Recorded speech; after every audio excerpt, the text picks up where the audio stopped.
ये कहानी है रवि की। रवि एक मिल में काम करता था। 5 सालों से वो शहर की एक मिल में मजदूरी किया करता था। हेलो। हाँ बोलो रमा, कैसे फोन किया? हेलो जी, आप तो हमें गांव में लेने आने वाले थे, क्या हुआ जी, आप आए नहीं? रमा अभी ठंड बहुत हो रही है और मेरे पास तुम्हें गांव से शहर लाने के लिए अभी पैसे भी नहीं है। तुम कुछ दिन और रुक जाओ वहाँ। क्या कहा आपने? ऐसा मत बोलिए। आप कब से बोल रहे हो कि हमें लेने आओगे? दीपू मुन्नी भी रोज आपका इंतजार करते हैं। सुनिए जी, अगर आप कहें तो मैं खुद ही आ जाऊं क्या आपके पास बच्चों को लेकर? मेरे पास कुछ पैसे पड़े हैं, आप जो भेजते थे मैंने उसमें से बचाए हैं। अगर ऐसा है तो फिर आ जाओ, और तुम्हारे पास घर का पता तो है ही। रमा अपने दोनों बच्चों को लेकर गांव से शहर के लिए निकल जाती है। उसके साथ उसकी बहन दिव्या भी होती है। रमा के माता पिता की मृत्यु के बाद अब वो बेचारी कहाँ जाती, इसलिए रमा उसे अपने साथ ही ले लेती है। ठंड का समय चल रहा था, दिसंबर का महीना, जिसमें कड़ाके की ठंड पड़ती है। रात होते ही रवि मिल से अपने घर को निकलता है। अरे यार, आज तो कुछ ज्यादा ही ठंड पड़ रही है। हाँ यार रवि, ये ठंडी ठंडी हवाएं और चारों तरफ पड़ती हुई धुंध, बहुत सी ठंड है भाई। चल जल्दी जल्दी घर चलते हैं। रवि अपने घर पहुंचता है। वो एक झोपड़ी में रहता था। रवि अपने बच्चों को देखकर बहुत खुश हो जाता है। वहीं वो अपनी साली दिव्या को भी देखता है। अरे दिव्या, तुम यहाँ? ओह अच्छा, याद आया। कोई बात नहीं, अब तुम हमेशा ही हमारे साथ रहना। पापा, मुझे आपकी बहुत याद आ रही थी। हाँ पापा, आप हमें लेने क्यों नहीं आए? बच्चों, मुझे थोड़ा सा काम था। तुम दोनों ने कुछ खाया? हाँ जी, मैंने दाल चावल बनाए थे। आप भी हाथ मुंह धो लो, मैं आपके लिए भी खाना लगा देती हूँ। खाना पीना खाने के बाद सभी लोग फर्श पर सो जाते हैं। यहाँ रवि के पास बस एक ही कंबल होता है। अब पांचों लोग नींद में उस कंबल को अपनी अपनी तरफ खींचते हैं। एक तरफ रमा और रवि लेटे हुए थे, दूसरी तरफ दोनों बच्ची और दिव्या लेटी हुई थी। रमा को ठंड लग रही होती है तो वो सारा कंबल अपनी ओर खींच लेती है। ठंड तो उस समय सबको लग रही होती है, ठंड जो इतनी कड़ाके की पड़ रही होती है। तभी रवि उठकर देखता है कि उसके बच्चे और उसकी साली दिव्या ठंड से कांप रहे होते हैं और सारा कंबल रमा ने ओढ़ा हुआ होता है। रमा, उठो उठो जल्दी। क्या हुआ जी, आप जाग क्यों रहे हो? वहाँ देखो। रमा अपने बच्चों और बहन की तरफ देखती है और वो घबरा जाती है। उसके बच्चे और बहन ठंड से कांप रहे होते हैं। हाजी, आप देख क्या रहे हो? जल्दी से कंबल बच्चों पर डाल दो ना, ठंड बहुत है। रवि सारा कंबल बच्चों और दिव्या पर डाल देता है और रवि और रमा दोनों ही बिना कंबल के ठंड से ठिठुर के सो जाते हैं। सुबह रवि और रमा दोनों ही जल्दी उठ जाते हैं। रमा, तुम ठीक तो हो ना? तुम्हें सर्दी तो नहीं हो गई? रात को बहुत ज्यादा ठंड थी, मैं इसीलिए तुम सबको यहाँ नहीं बुलाना चाहता था। मेरे पास तुम्हें ठंड से बचाने के लिए कपड़े भी नहीं है। मुझे माफ कर दो। हाजी, आप क्यों माफी मांग रहे हो? आप चिंता मत करो, मैं बिल्कुल ठीक हूँ। आप तैयार हो जाइए, आपको मिल भी तो जाना है। मिल जाते हुए रवि परेशान सा लग रहा होता है। वो सोच रहा था कि मालिक से एडवांस पैसे ले लेगा, जिससे वो एक और कंबल खरीद कर ले आएगा। लेकिन जब वो मिल जाकर देखता है तो मिल में जोरों की आग लगी हुई होती है। वो अपने दोस्त प्रीतम से पूछता है, प्रीतम, ये मिल में आग कैसे लग गई है? ये कैसे हुआ? अरे क्या बताऊं यार, शॉर्ट सर्किट हो गया और मिल में आग लग गई। अभी मालिक आए थे, उन्होंने कहा कहीं और काम ढूंढ लो। मेरे पास इतना पैसा नहीं है कि मैं दोबारा काम शुरू कर पाऊं। रवि प्रीतम से ऐसा सुनकर और निराश हो जाता है और सोच में पड़ जाता है कि अब तो वो इतनी जल्दी कंबल कहाँ से लाएगा। ना काम है और ना ही पैसे। प्रीतम, अब हम क्या करेंगे? क्या काम करेंगे? देख भाई, मेरे पास कुछ पैसे हैं जिनसे मैं एक छोटी सी चाय की दुकान खोलूंगा। मेरे पास थोड़ी सी सेविंग्स है। तू बता, तू क्या करेगा? पता नहीं यार, मेरे पास तो पैसे भी नहीं है। जितने पैसे यहाँ से मिलते थे वो पैसे तो मैं अपने गांव भेज देता था। अब तो मेरे पास एक फूटी कौड़ी तक नहीं है। चल, मैं घर चलता हूँ, फिर मिलेंगे यहाँ। रवि घर आ जाता है। उसे देखकर रमा समझ जाती है कि कुछ तो बात हुई है। रमा अभी तो कुछ नहीं कहती है। जब बच्ची और बहन खाना खा के सो जाते हैं तब रमा कहती है, क्या हुआ जी, जब से आए हो आप परेशान लग रहे हो, क्या बात है, बताओ ना मुझे। रवि रमा को सारी बात बता देता है। रमा भी रवि को ऐसे उदास देखकर खुद भी उदास हो जाती है और कहती है, हाजी, आप इतना परेशान क्यों हो रहे हो? सब ठीक हो जाएगा, भगवान पर भरोसा रखो। मेरे पास कुछ पैसे बचे हैं, उनसे आप थोड़ी सी रुई और कपड़ा ला देना, मैं उससे एक रजाई बना लूंगी। उसके बाद आप काम ढूंढने चले जाना।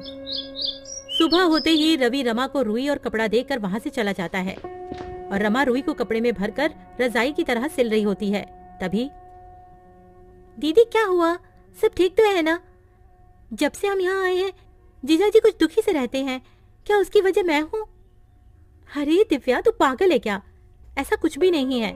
तू तो जानती है ना, तेरे जीजाजी तो ऐसे नहीं है जैसा तू सोच रही है।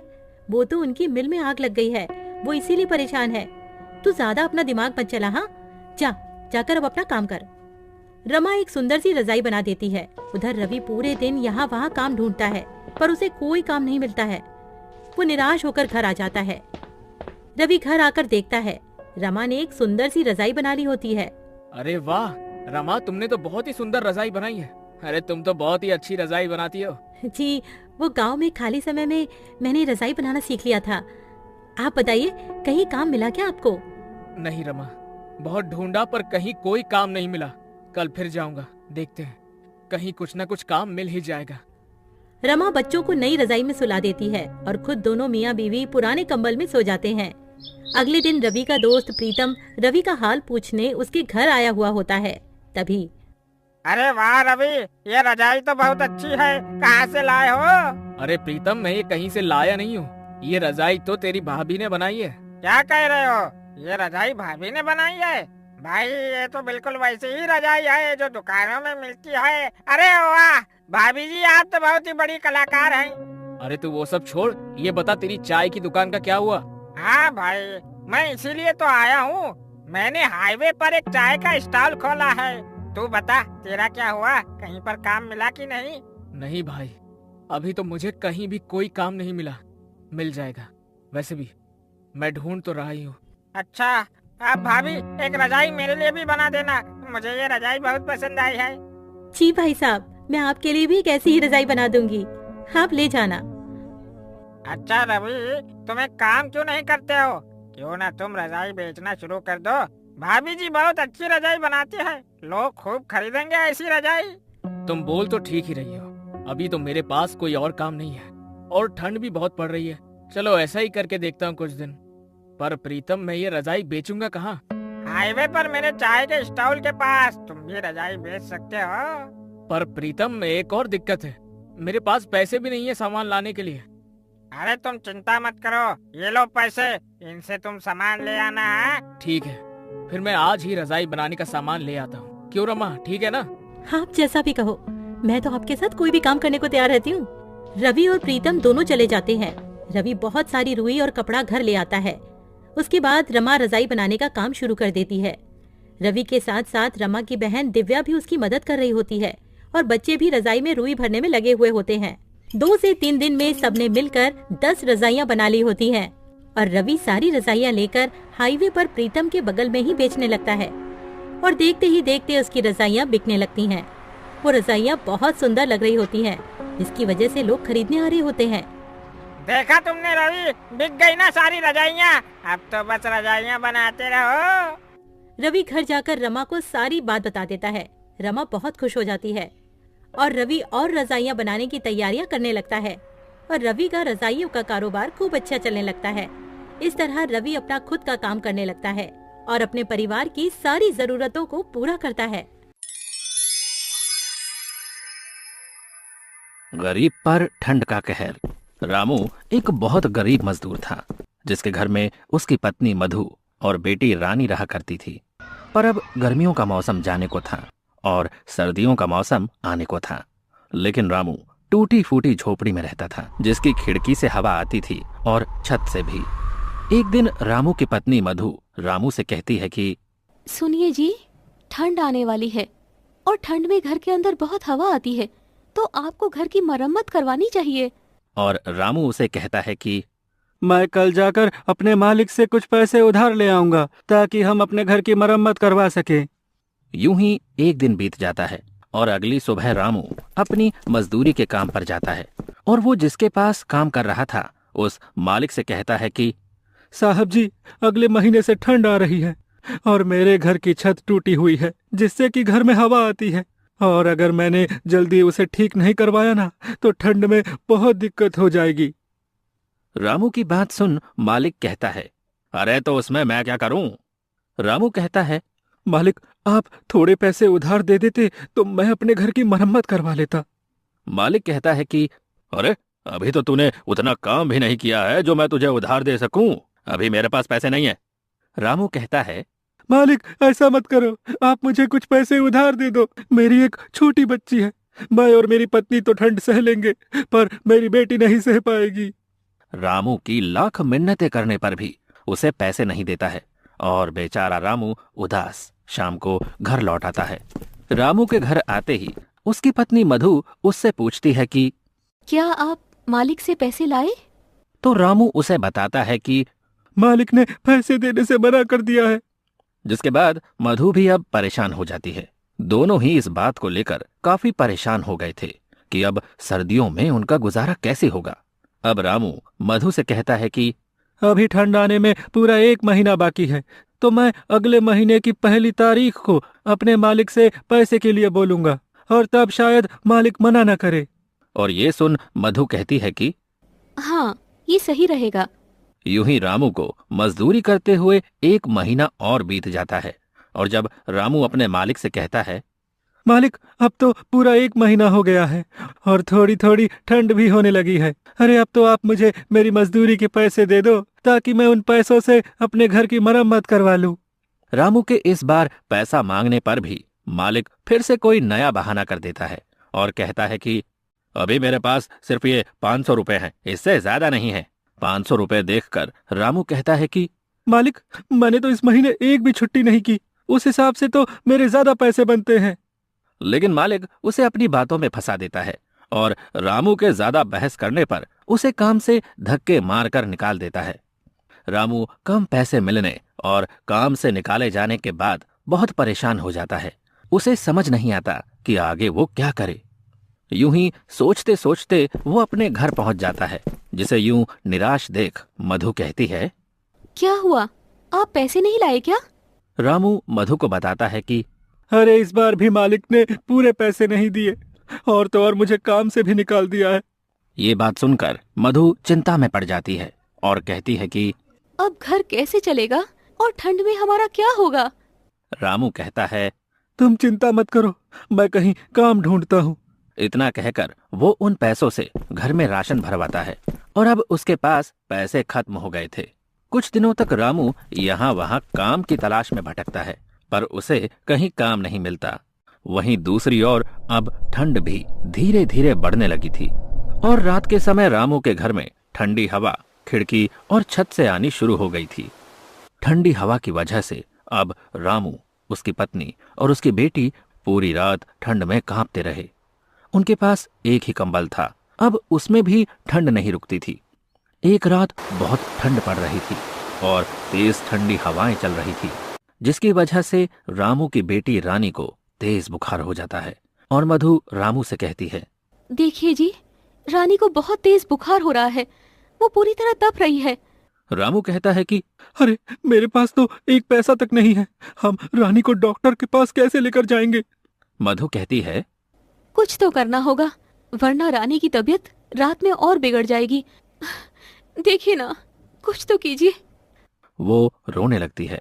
दूसरी ओर रानी ठंड से कांप रही थी। रामू को कुछ समझ नहीं आ रहा था कि अब वो क्या करे।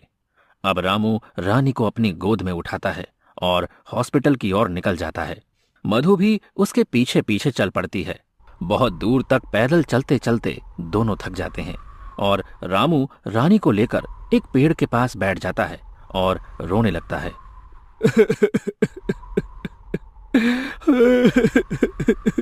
मुझे रोना आ रहा है अपनी लाचारी पर कि हमारे पास पैसे नहीं है कि हम अपनी बेटी को हॉस्पिटल तक ले जा सके। रानी के दिल की धड़कनें अब तेज हो रही थी और फिर से रामू उठता है और अपनी बेटी को लेकर हॉस्पिटल की ओर चल देता है। कुछ घंटों चलने के बाद वो मधु के साथ रानी को लेकर हॉस्पिटल पहुंच जाता है। लेकिन अफसोस, उसके पास पैसे ना होने पर डॉक्टर रानी का इलाज करने से इनकार कर देते हैं और रामू मधु और रानी को अस्पताल से बाहर कर देते हैं। अस्पताल की सीढ़ी पर रामू अपनी बेटी को गोद में लिए बैठा रो रहा था और दूसरी ओर ठंड धीरे धीरे बढ़ती जा रही थी। ज्यादा ठंड होने की वजह से अब तीनों ही बुखार से जूझ रहे थे और तीनों ही हॉस्पिटल की सीढ़ी पर बेहोश हो जाते हैं। अगली सुबह जब रामू की आंख खुलती है तो वो खुद को हॉस्पिटल के अंदर बेड पर पाता है। ये देख रामू के मन में बहुत से सवाल आते हैं। अरे, मैं अंदर कैसे आया? मुझे कौन लाया? और मधु और रानी कहाँ है? रामू इतने में उसके सामने वो डॉक्टर आता है जिसने उसकी बेटी को पैसा ना होने की वजह से एडमिट नहीं किया था। और रामू उससे सवाल करता है कि मुझे अंदर कौन लाया?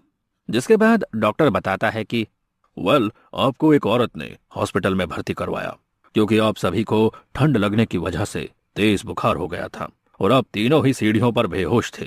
रामू उस औरत के बारे में पूछता है कि वो कौन है, तो डॉक्टर सामने की ओर इशारा करके उस औरत के बारे में बताता है। अब रामू जाकर उस औरत से बात करता है और पूछता है, आपका बहुत बहुत धन्यवाद, लेकिन आपने हमारी मदद क्यों की?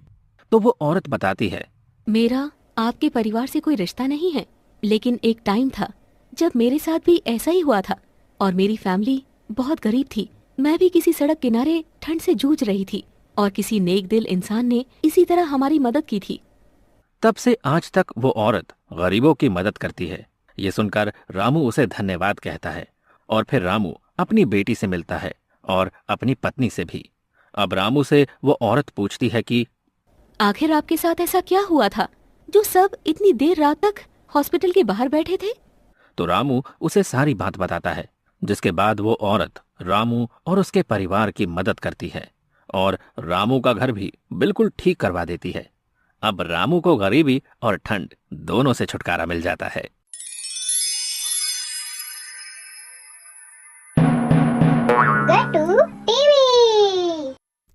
गांव के बीचों बीच एक बड़ा सा घर होता है जहां एक परिवार रहा करता था जिसमें शामू और सीमा रहा करते थे। शामू के घर में उसके माता पिता और उसका बड़ा भाई भी अपनी पत्नी के साथ रहा करते थे। शामू का बड़ा भाई राजीव शहर की एक बड़ी कंपनी में काम किया करता था, इसलिए उसका रहन सहन भी वैसा ही होता है। वहीं दूसरी तरफ शामू बिल्कुल सिंपल स्वभाव का होता है जो गरीबी में ही अपना गुजर बसर किया करता था। श्यामू की पत्नी सीमा श्यामू का हर कदम पर साथ दिया करती थी। उन दोनों की जिंदगी गरीबी में भी खुशी से बीत रही होती है। श्यामू के माता पिता को गरीबी से चिढ़ होती है। उन्हें तो अमीरों वाली जिंदगी ही अच्छी लगती है और वो अमीरों की तरह ही अपना जीवन जीते हैं। एक दिन उनका बड़ा बेटा अपने माता पिता और सबके लिए बहुत सारे गिफ्ट लेकर आता है। माँ, बाबूजी, देखिए मैं आप दोनों के लिए अच्छे कपड़े लेकर आया हूँ। अरे वाह बेटा, इस घर में सिर्फ तू ही है जो हमारा इतना ध्यान रखता है। श्यामू को तो हमारी कोई चिंता ही नहीं है। ना तो उसने कोई पढ़ाई की और ना कोई अच्छी नौकरी करता है। ये तो बस मजदूर बनकर ही रह गया है। श्यामू अपने पिता के ताने चुपचाप सिर झुकाकर सुनता रहता है और करता भी क्या बेचारा। पर उसकी पत्नी सीमा से नहीं सुना गया। वो बोलती है, बाबूजी ये पूरे दिन तो खेत में मेहनत करते ही हैं। अगर आप अपने बेटे को हौसला नहीं देंगे तो वो कैसे तरक्की करेंगे। जब माता पिता ही ऐसे ताने मारेंगे तो बाहर वाले तो बोलेंगे ही ना। आपको अपने बेटे को सपोर्ट करना चाहिए। अब तो सिखाएगी माँ बाबूजी को क्या करना चाहिए और क्या नहीं। वो हमसे बड़े हैं, उन्हें सब पता है, समझी। सीमा कुछ बोल पाती इससे पहले ही श्यामू ने इशारे से उसे मना कर दिया। हाँ, सीमा भाभी सही कह रही हैं। माता पिता तो हमेशा अपने बच्चों की भले की ही बात करते हैं। अरे बाबूजी, आप इन दोनों को छोड़ो। आप ये नए कपड़े तो पहनकर देखो, आप पर कैसे लगते हैं। इसी तरह दिन बीतते रहते हैं।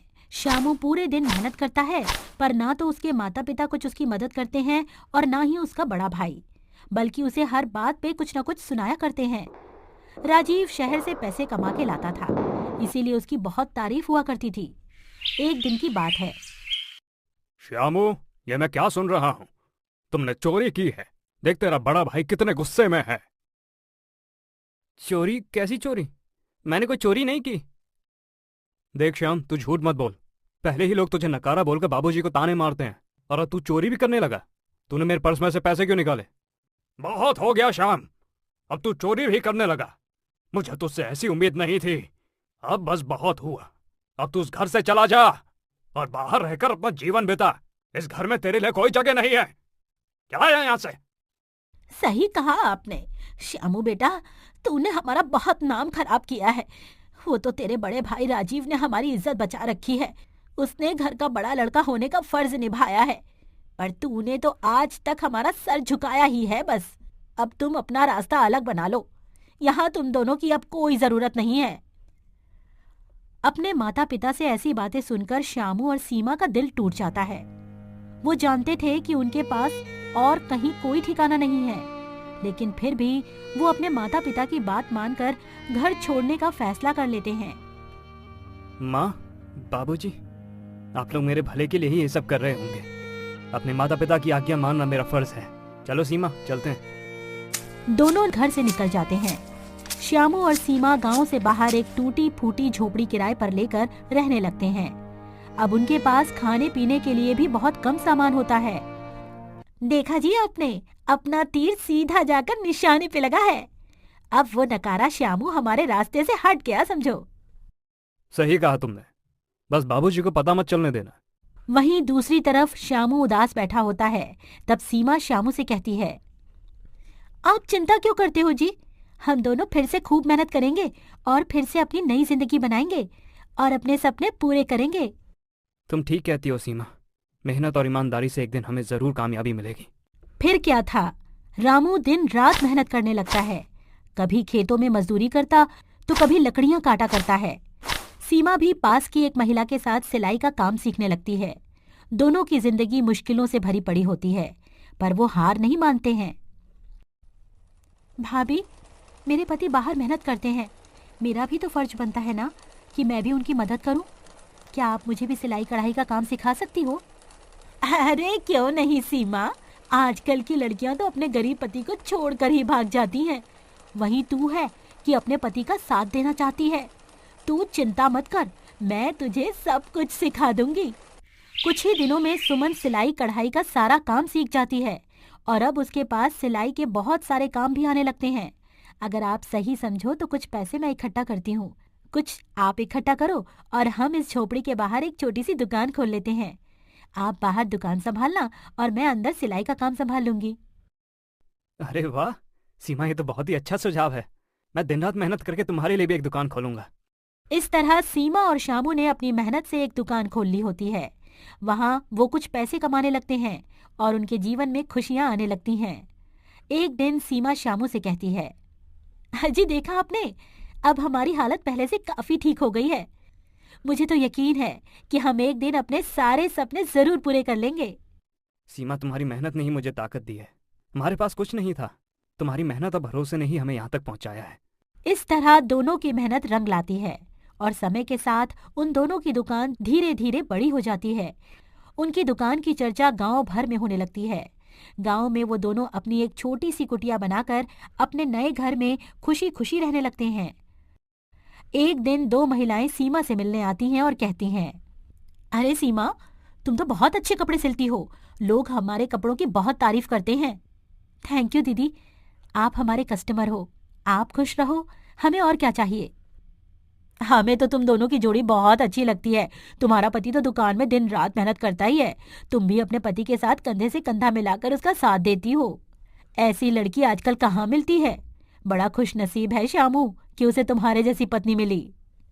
वहीं गांव में कुछ महीनों के बाद गांव में भाई का कारोबार धीरे धीरे डाउन होने लगता है।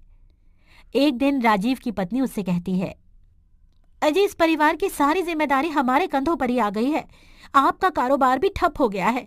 अब आप अपने माता पिता से कह दो कि हम उनका बोझ अब और नहीं उठा सकते हैं। वो दोनों तो बस हमारे पैसों पर ऐश करते रहते हैं, आखिर उन्हें भी तो कुछ सोचना चाहिए। देखो सुलेखा, तुम बात तो बिल्कुल सही कह रही हो, लेकिन मैं अपने माँ बाप के साथ ये सब नहीं कर सकता हूँ। पर कम से कम उन्हें खुद तो सोचना चाहिए कि दिन रात हमारा खाना खाकर अच्छे अच्छे कपड़े पहनकर यहाँ दिन रात पड़े रहते हैं। उन्हें तो खुद इस घर से निकल जाना चाहिए, बेकार में हम पर बोझ बने हुए हैं। तभी बाहर राजीव के माता पिता चुपके से सारी बातें उनकी सुन लेते हैं और सोचते हैं कि उन्होंने शामू के साथ अन्याय किया था। उन्हें अपने फैसले पर पछतावा हो रहा होता है। हमसे बहुत बड़ी गलती हो गई जी, हमने अपने ही बेटे के साथ इतना बड़ा अन्याय किया, जो सच में अपनी ईमानदारी से हमारी जिंदगी को संवार रहा था, उसे हमने अपने घर से निकाल दिया। तुमने बिल्कुल सही कहा। हम राजू को कुछ भी बोल देते थे तो वो हमें उल्टा जवाब नहीं देता था, बस सर नीचे करके हमारी बातें सुनता रहता था। मेरे सारे तानों को मेरा बेटा सर झुका के सुनता रहता था। पर राजीव और उसकी बहू हमारे बारे में कितना बुरा सोचते हैं। हमने तो ये कभी सपने में भी नहीं सोचा था कि ये दोनों हमारे बारे में इतना बुरा सोचते होंगे। चलो शामू और छोटी बहू से माफी मांग लेते हैं, उम्मीद है कि वो हमें माफ कर देंगे। उसी दिन श्यामू के माता पिता श्यामू के नए घर पर आ जाते हैं। बेटा, हमें माफ कर दे, हमने तुम्हारे साथ बहुत बुरा किया। तुम सही थे, हमें तुम्हारी मेहनत को समझना चाहिए था। माँ, बाबूजी, जिंदगी में हर किसी से कोई ना कोई गलती तो होती ही है, और आप हमारे माता पिता हैं और हमारे दिल में हमेशा आपके लिए इज्जत रहेगी। हम एक नई शुरुआत करेंगे जिसमें हम सब एक साथ रहेंगे। और वैसे भी अगर आप मुझे घर से बाहर नहीं निकालते तो हम इतने कामयाब नहीं हो पाते। हाँ बाबूजी, अब हम सब साथ में रहेंगे और मिलकर खुशियां बांटेंगे।